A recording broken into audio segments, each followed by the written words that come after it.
What if the world today isn't just going through another geopolitical crisis, but is actually playing a high-stakes survival game?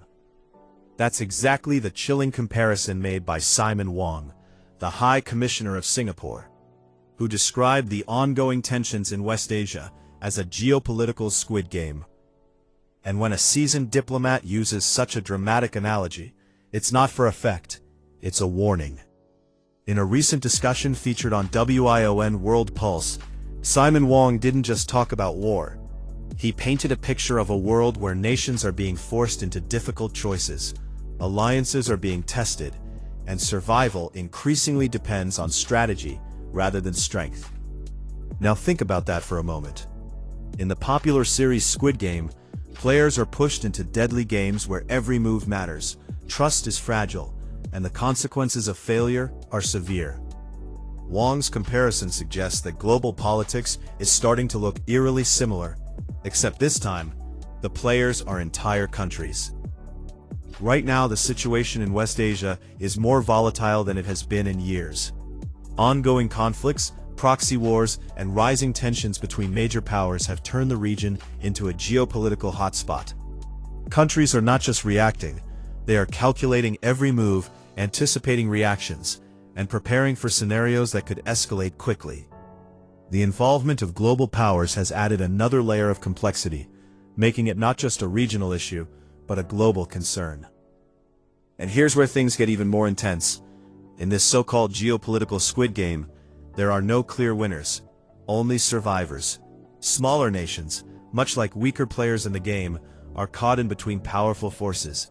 They must decide, align with a stronger power and risk losing independence, or remain neutral and risk being sidelined or pressured. It's a delicate balancing act, and one wrong move could have serious consequences. But let's zoom out for a second and look at the bigger picture. Why is this happening now? The answer lies in a combination of factors: shifting global power dynamics, economic competition, energy security concerns, and ideological differences. The world order that existed for decades is slowly changing, and as it changes, uncertainty grows. And in times of uncertainty, nations tend to act more defensively, sometimes even aggressively. Another critical factor is perception. In global politics, perception can shape reality.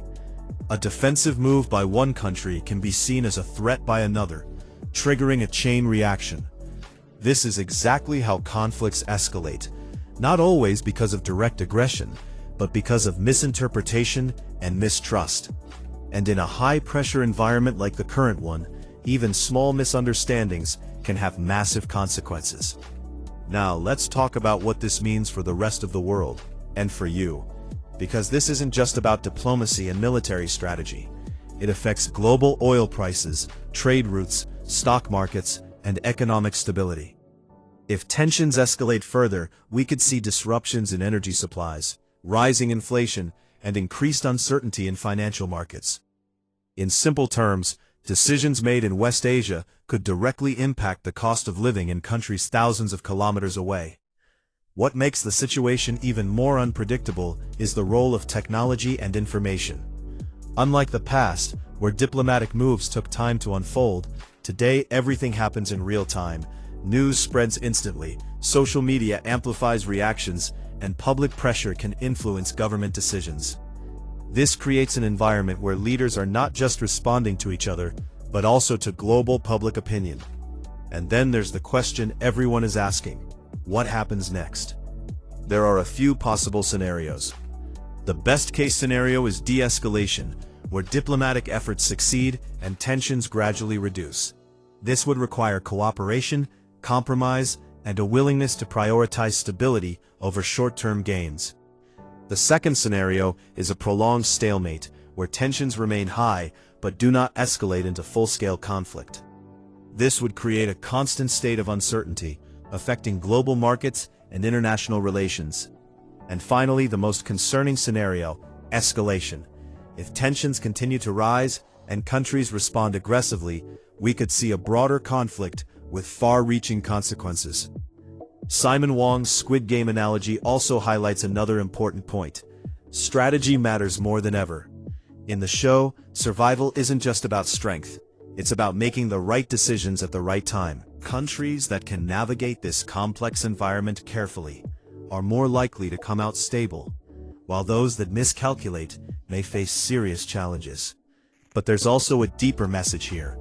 The fact that global politics is being compared to a survival game suggests a growing lack of trust between nations. And without trust, cooperation becomes difficult. This is why diplomacy is more important now than ever.